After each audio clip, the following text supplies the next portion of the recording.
just like with anything, when we bring new things and new capabilities, new stuff into the enterprise, you are also bringing in vulnerabilities and potential risks.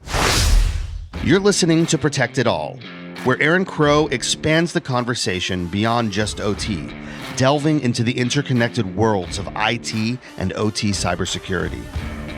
Get ready for essential strategies and insights. Here's your host, Aaron Crow. AI is going to hack everything.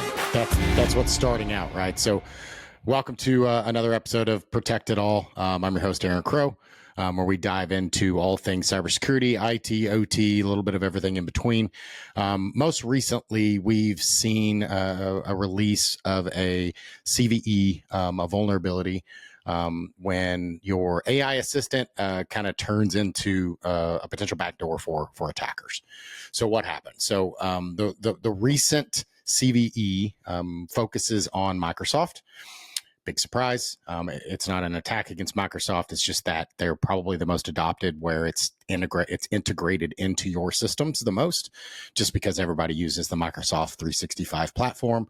And people are a little, concerned for good reason in allowing their systems to be integrated with third party. So ChatGPT and Claude and Grok and all these others, right? But Copilot living in your entity in your enterprise and your system makes you feel a little bit more comfortable, and for the right reasons. It has less attack paths, right? But what is the CVE? Let's talk about it and kind of all the details around it. So this EchoLeak, a zero-click vulnerability, it really exposed a critical flaw in the Microsoft Office 365 Copilot implementation.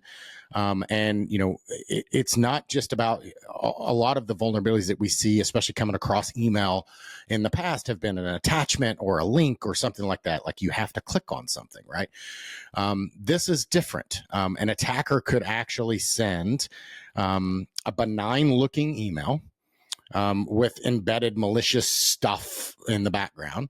And then when you ask, if you have like a Copilot routine, or it's automatically summarizing your inbox, when it processes that infected email behind the scenes using its retrieval augmented generation pipeline thing that Microsoft uses, it takes sensitive data from your email, from your files and chats, and embeds in images or links, and then quietly exfils them using Microsoft approved URLs like Teams and SharePoint. No clicks, no alerts, no chance to stop it. So, this is really an AI blind spot. I don't know. Blind spot may be a little harsh. Blind spot implies that nobody could see this coming. I think this is something that people have warned about, but to the point, it is a blind spot because there are supposedly protections against these things. Microsoft safeguards were bypassed. Copilot, their jailbreak filters, they failed to detect, the distinguished prompts. The image links and markdown formatted evaded the traditional link, redaction of, a short link or bit.ly or something like that it's going to look and find, right? And then the internal external data were blended together. So breaking the fundamental principle of, trusting the boundaries. So, it's just a technical miss. It's a design failure in how we secure agents. And this is going to be more and more prevalent as we start using AI. This is not we shouldn't use AI, right? This is going back to, and I talk about it a lot here, coming out of Idaho National Labs, cyber informed engineering. We need to be designing all of our systems using cyber as part of the requirements in designing these systems. And I'm not saying that Microsoft didn't, and I'm not saying that, if you've implemented these things that you didn't, but it's not always top of mind when we're implementing these capabilities. So it's very easy to look at the desire for the outcome. I want to be able to enable my people to be faster, to not have to read through hundreds or thousands of emails. I mean, my inbox is just full of emails I'll rarely ever get to. And Google does a good job of summarizing that stuff even without, AI. Same thing with Microsoft. But when you add that AI thing, you can really find the needles in the haystack of these are the things that you should look at.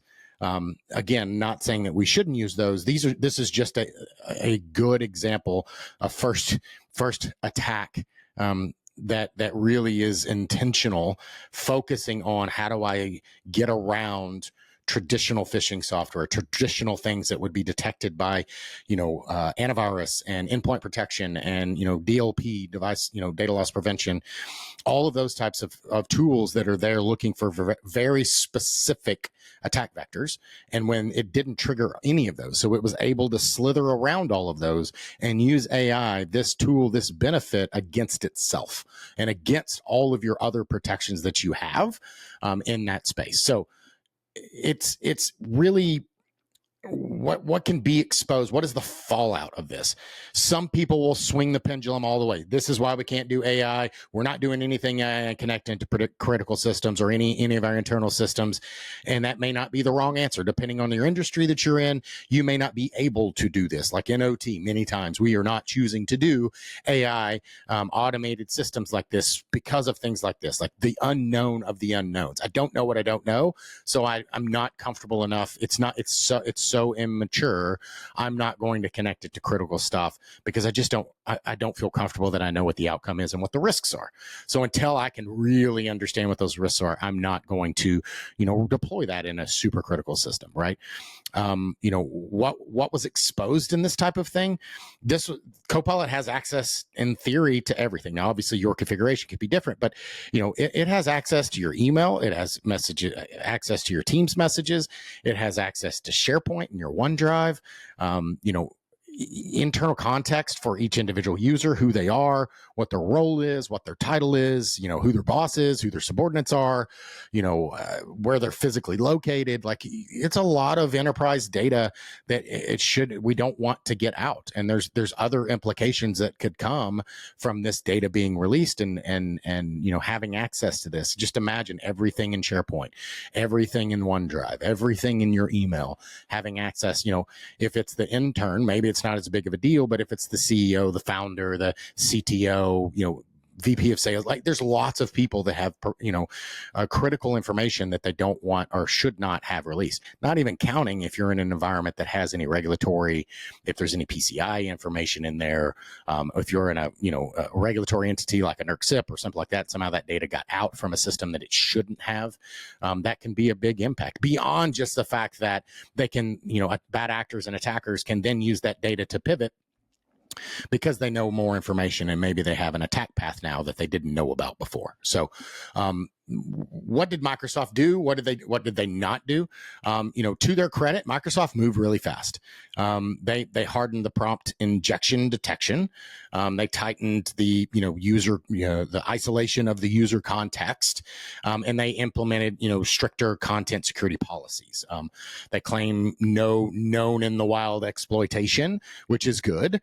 But the fact that it's never, or the fact that it ever happened is a red flag that every AI integrated enterprise tool we need to be considering. Like, what is the absolute worst thing that can happen? Like, we need to be having those conversations, and I'm sure people have, but I know we just switched over to Microsoft 365 and Copilot in this kind of new branding that we've gone through, and we're asking a lot of those questions, and from your CRM to your third party tools, whether it's HubSpot or Salesforce, or how do all those things together, because honestly, that's the goal for us all businesses, is to work more efficiently. So if I can have a product that can integrate a lot of those things, I can automate things, I can, sprinkling in some AI to make me make decisions faster, bubble up, summarize, all those are great things to do.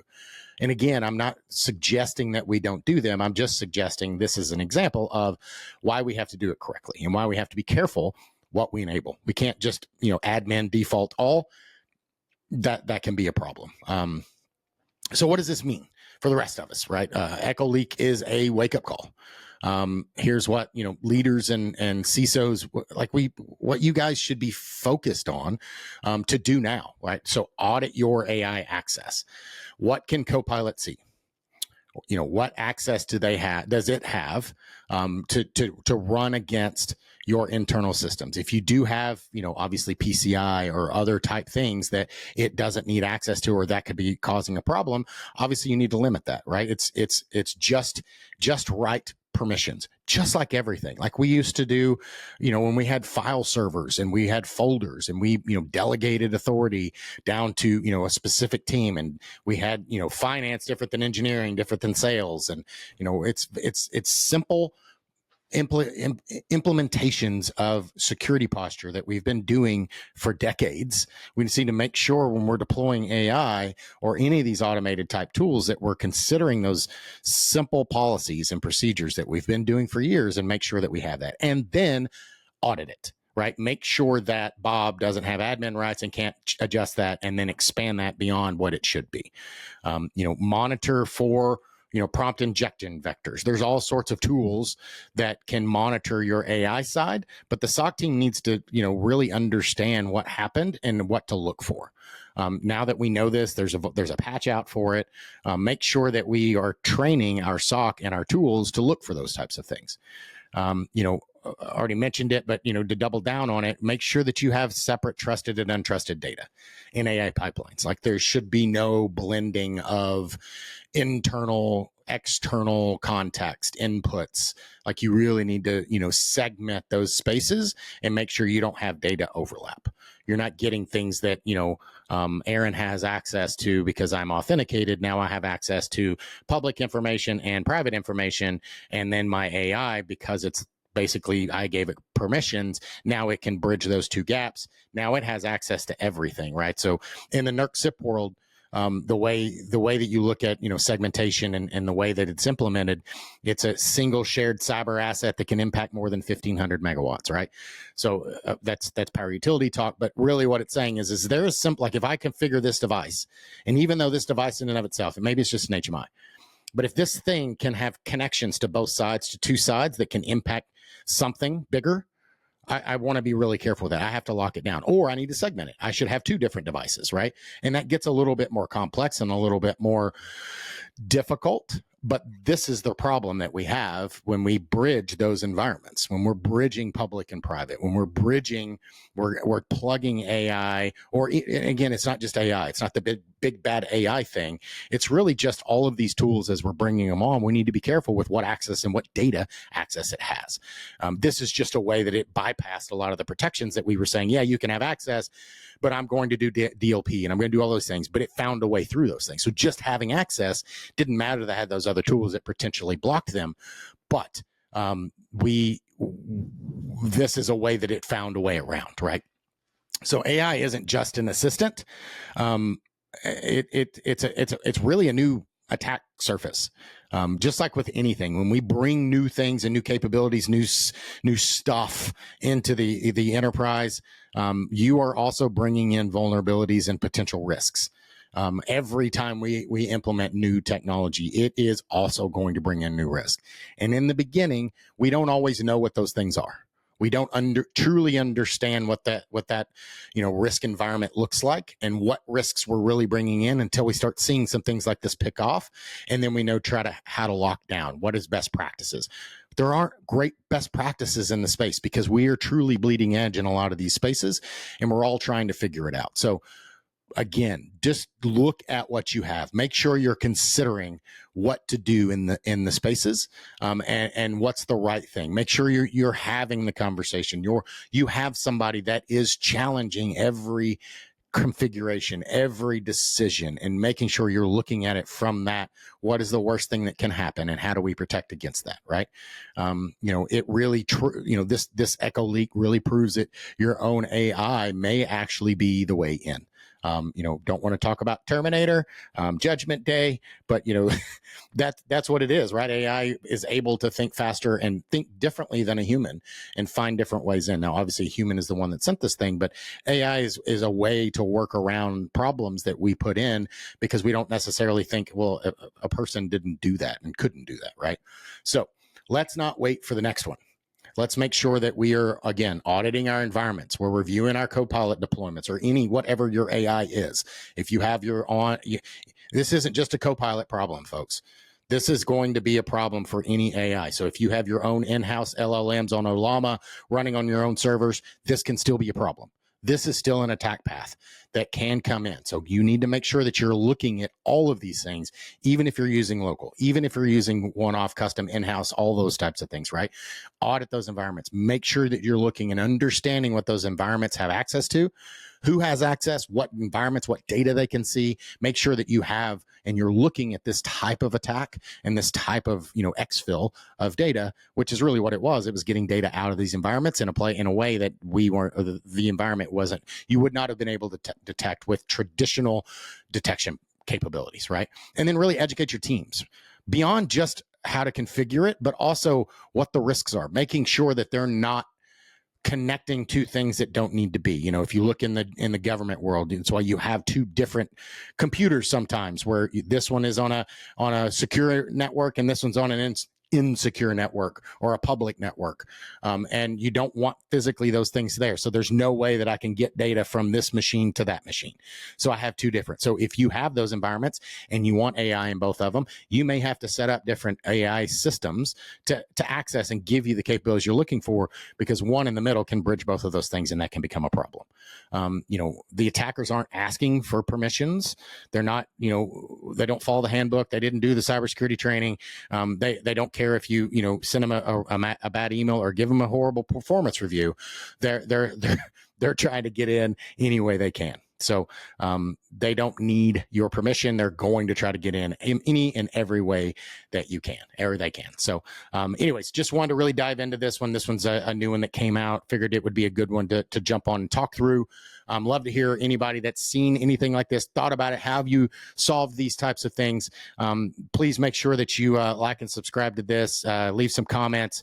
Definitely listen and love all those. Love hearing from everyone that listens. And always looking for guests to come on and talk about interesting and cool things like this. So if you've attacked this, or better yet, if you've approached this and found a way that you're implementing it in a better, more secure way, love to have you on the podcast to talk about it. AI is definitely on everybody's mind in all spaces, from IT to OT, enterprise, and everything in between. So it'd be really good to dive into this topic. AI seems to be a very common conversation that I'm having here lately, and for good reason. It is really the next thing that's coming, and it's coming as faster than I think we're even ready for. So anyways, thanks for your time, everybody. Thanks for listening. Until next week, like I said, just reach out, get on the podcast, send me suggestions for folks, topics, etc. So thanks a lot. Thanks for joining us on Protect It All, where we explore the crossroads of IT and OT cybersecurity. Remember to subscribe wherever you get your podcasts to stay ahead in this ever-evolving field. Until next time.